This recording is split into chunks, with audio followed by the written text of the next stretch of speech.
Hello everyone, welcome to our channel JK latest alerts. तो आपका हमारे चैनल जेके लेटेस्ट अलर्ट्स में एक बार फिर से स्वागत है। तो आज हम वीडियो बनाने जा रहे हैं एक बहुत ही इंपॉर्टेंट टॉपिक्स के रिलेटेड, जिसके बारे में हमें बहुत से कमेंट्स आ रहे थे। कल हमने एक वीडियो अपलोड भी की थी क्लास 4 के रिलेटेड।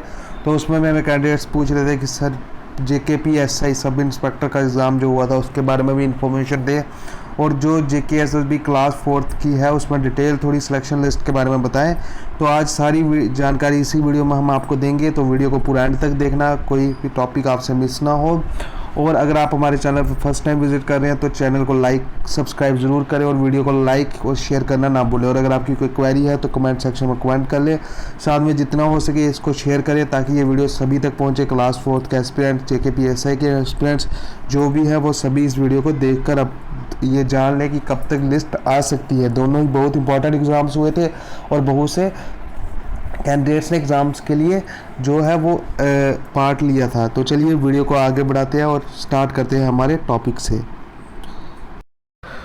तो दोस्तों बात करें अगर हम JKPSI के बारे में, तो सबसे पहले JKPSI की बात करते हैं, क्योंकि अभी तक हमने इस पर कोई बहुत दिनों से वीडियो नहीं बनाई और जो भी कैंडिडेट्स कमेंट्स भी बहुत करे थे। JKPSI से बात करते हैं। तो JKPSI की बात करें तो जब हमारे जो चेयरमैन थे पहले मिस्टर खालिद जहांगीर, जो हमारे चेयरमैन थे JKSSB के, तो जब उनका एक इंटरव्यू हुआ था जिसमें उन्होंने बहुत सी बातों पे बात की थी, तो उसमें उन्होंने JKP के रिलेटेड भी बात की थी कि हम जो सब इंस्पेक्टर के एग्ज़ाम लिए गए थे, हमने मार्च में एग्ज़ाम हुए थे, तो उन्होंने बोला था कि जो मई के मतलब मई में हम इसके रिलेटेड जो रिज़ल्ट जो इसका होगा वो निकाल देंगे कि फिज़िकल में कितने कैंडिडेट सेलेक्ट हुए हैं। हालांकि हमने जब आपको पहले ही बताया था, जब इसकी 1200 पोस्टें हैं तो 7200 बच्चों को इनको सेलेक्ट करना होगा 1:6 में अगर ये बुलाते हैं, तो उसके हिसाब से उन्होंने बोला कि हम लिस्ट निकाल देंगे। पर अब आपको जैसे पता है उनका जो है वो ट्रांसफ़र हो गया, उनकी जगह न्यू जो हमारे चेयरमैन आए हैं।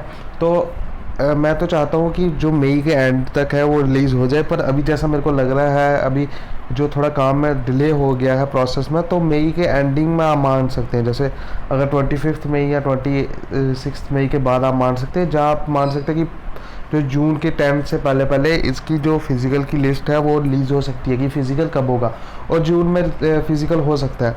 और आपको बता दूं कि अगर जून और जुलाई में फ़िज़िकल होता है तो ये बहुत ही डिफ़िकल्ट होने वाला है, क्योंकि आपको पता है कि अगर गर्मी में दौड़ करनी पड़े तो कितना मुश्किल हो सकता है। अगर विंटर्स की बात करें तो आपको पता है तब अगर आपको दौड़ना होगा तो उसमें आपको कम इतना स्टेमिना अगर कम भी होगा तो आप पार कर सकते हैं। पर अगर आप समर की बात करें, जैसे अभी गर्मी बहुत पड़ रही है, तो अगर आपको ऐसे ही जून जुलाई में अगर आपकी फ़िज़िकल होता है तो कितना टफ होगा ये फ़िज़िकल। तो इसलिए आप अपनी प्रिपरेशन को ज़ोर रखें। और इसकी जो सिलेक्शन लिस्ट के बारे में मैंने बताया तो जून के स्टार्टिंग में रिलीज़ हो सकती है। बाकी आपको बात करें कि इसमें क्या कट ऑफ जाएगा वो हमने पहले भी आपको बताया, एक बार फिर से मैं आपको शॉर्ट में थोड़ा बता दूं। तो जनरल कैटेगरी के लिए जैसा हमने बताया था कि जो है वो 95 से अब जो कैंडिडेट्स हैं वो अपने आप को सेफ मान सकते हैं। और कैटेगरी वाइज अगर देखा जाए तो अराउंड अगर आप कैटेगरी वाइज ब्रेकअप करेंगे तो मैं तो कहूँगा कि 85 के अब जो भी कैंडिडेट्स हैं वो अपना वो सेव मान सकते हैं, क्योंकि अगर बाकी कैटेगरीज का कम भी स्कोर जा सकता है, जैसे PSP हो गया, देन आप मान सकते हैं जो ALC का थोड़ा ऊपर नीचे स्कोर आ सकता है, ST ST का भी। तो 85 to 80 के बीच में अगर आप अप्लाई करेंगे तो आप अपनी प्रिपरेशन को अच्छी तरह तैयार रखें, क्योंकि जब कैंडिडेट्स की सिलेक्शन होगी तो उसमें मेन जो रोल प्ले करेगा वो फिज़िकल करेगा, क्योंकि उसमें बहुत ही टफ होगा और जून जुलाई में रहता है। और उसमें जो भी स्टैंडर्ड्स है वो उसके ऊपर भी हमने डिटेल्स में वीडियो अपने चैनल पे अपलोड की है, वो वीडियो भी आप जाके चेक कर सकते हैं। उसमें आपको पूरी इन्फॉर्मेशन मिल जाएगी कि कैसे कैसे जो है फिज़िकल होगा और क्या क्या चीज़ें उसमें होंगी। दैट बात करें नेक्स्ट की, क्या उसके बाद डॉक्यूमेंट वेरिफिकेशन होनी है, वो तो आपको पता ही होगा। फिर आपका एक जो होगा डॉक्यूमेंट वेरिफिकेशन के बाद एक लिस्ट और निकलेगी सिलेक्शन लिस्ट, तो उसके बेसिस पे आपकी सिलेक्शन होगी। देन वो तो बाद की बात है, पहले हम बात कर रहे थे फिज़िकल की। तो फिज़िकल आपका मेरे को लग रहा है कि जून के स्टार्टिंग में तक हो सकता है, उसकी लिस्ट आ सकती है एंड जून या जुलाई में वो कंप्लीट हो सकता है। तो आप उसके लिए प्रिपरेशन तैयार रखें, क्योंकि टाइम बहुत कम है, एक ही मंथ रह गया है। और देन बात करते हैं हम अब JKSSB क्लास 4 के रिलेटेड। तो दोस्तों बात करते हैं हम क्लास 4 के रिलेटेड। तो क्लास 4 के आज हम थोड़ा आपको एक्स्ट्रा जो है वो थोड़ी नॉलेज देने की कोशिश करेंगे, क्योंकि सिलेक्शन लिस्ट और बाकी जो उसकी प्रोविजनल लिस्ट है उसके बारे में हमने बहुत सी वीडियो बना लिया है। थोड़ा हम बताएंगे कि आगे नेक्स्ट क्या स्टेप्स रह सकते हैं। तो पहले बात कर लेते हैं कि जो लिस्ट हैं उनके बारे में थोड़ा आपको रफली आइडिया दे देते हैं। तो आपको जैसे पता होगा अभी कुछ ही दिन पहले JKSSB ने 2 लिस्ट रिलीज़ की है क्लास 4 की। प्रोविजनल सिलेक्शन लिस्ट जो अलॉटमेंट ऑफ कैडर्स हुए थे, एंड देन डिपार्टमेंट की जो आपको पता है बाद में जो जिसमें 12,000 के अराउंड कैंडिडेट्स को सिलेक्ट किया था। तो आपको देखने को मिल रहा होगा कि जब JKSSB ने अलॉटमेंट ऑफ कैडर्स किए थे तो उसमें कैंडिडेट्स के बहुत से जो डाउट्स आ गए थे कि अगर मेरे मार्क्स ज़्यादा हैं मेरे को सिलेक्ट नहीं किया, कि कम मार्क्स वाले कैंडिडेट्स को सिलेक्ट किया है, देन जो उनको अलग डिस्ट्रिक्ट में डाल दिया है। और फिर बहुत से जो कैंडिडेट्स थे उनकी अलग अलग क्वेरीज थी। तो उनको देखते हुए जब उन्होंने JKSSB को ईमेल किया होगा तो उन्होंने देखा होगा और बाद में जब उनको लगा होगा कि कोई एरर है तो उन्होंने वो लिस्ट विड्रॉ कर ली थी, क्योंकि टेक्निकल एरर्स हो सकते हैं। अगर आप मानेंगे, जैसे कल कमेंट्स भी आ रहे थे कि सर वहाँ पे इतने इंटेलिजेंस ऑफिसर लगे थे तो उनसे कैसे कोई गलती हो सकती है। तो गलती उनसे नहीं होगी, पर कोई टेक्निकल एरर आ सकता है, जैसे मिस प्रिंटिंग हो सकता है, कुछ चीज़ भी हो सकती है, उसमें कोई रिलेटेड नहीं है। अगर कोई मशीन काम कर रही है तो टेक्निकल एरर तो हो ही सकता है कंप्यूटर से, या कोई वर्कर से, किसी से भी हो सकता है। तो इसलिए उन्होंने वो विड्रॉ कर ली थी। उसके बाद उन्होंने एक लिस्ट रिलीज़ की थी जिसमें डॉक्यूमेंट वेरिफिकेशन कंप्लीट होने के बाद कैडर्स की बताया था कि किन की सक्सेसफुल हुई है। तो वो तो सभी की थी, मेनली उसमें PWD वाले भी आप देख रहे थे कि लास्ट पे कैंडिडेट्स PWD के रिलेटिव भी थे।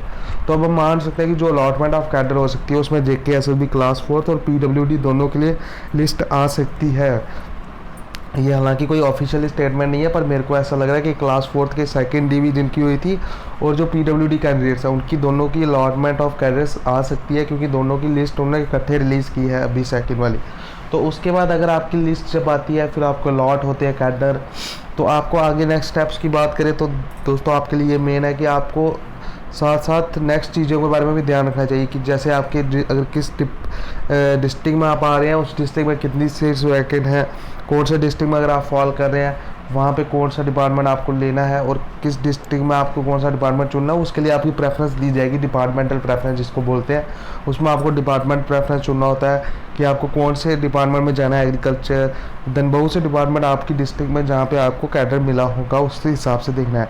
तो उसके ऊपर भी हमने वीडियोज़ बनाई हुई है कि कौन सी डिस्ट्रिक्ट में कौन से डिपार्टमेंट में कितनी सीट्स वैकेंट है। अगर यूटी में देखेंगे उसमें कितनी वैकेंट है, जम्मू डिवीज़न, कश्मीर डिवीज़न, सभी की वीडियोस आपको हमारी प्लेलिस्ट में मिल जाएंगी। JKSSB क्लास 4 की प्लेलिस्ट है, आप वहाँ पे जाके उन वीडियोस को देख सकते हो और सीट्स की आपको अंदाज़ा हो जाएगा कि आपकी जिस डिस्ट्रिक्ट में सिलेक्शन हुई थी।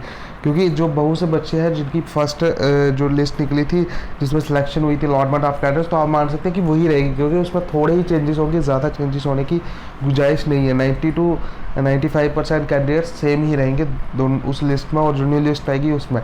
बाकी कुछ अगर एरर्स होते हैं तो उसको चेंज किया जा सकता है बाद में। अगर आपको उसमें कुछ गलतियां लग रही है, खामियां लग रही है, तो आप JKSSB को कंप्लेन कर सकेंगे उस बारे।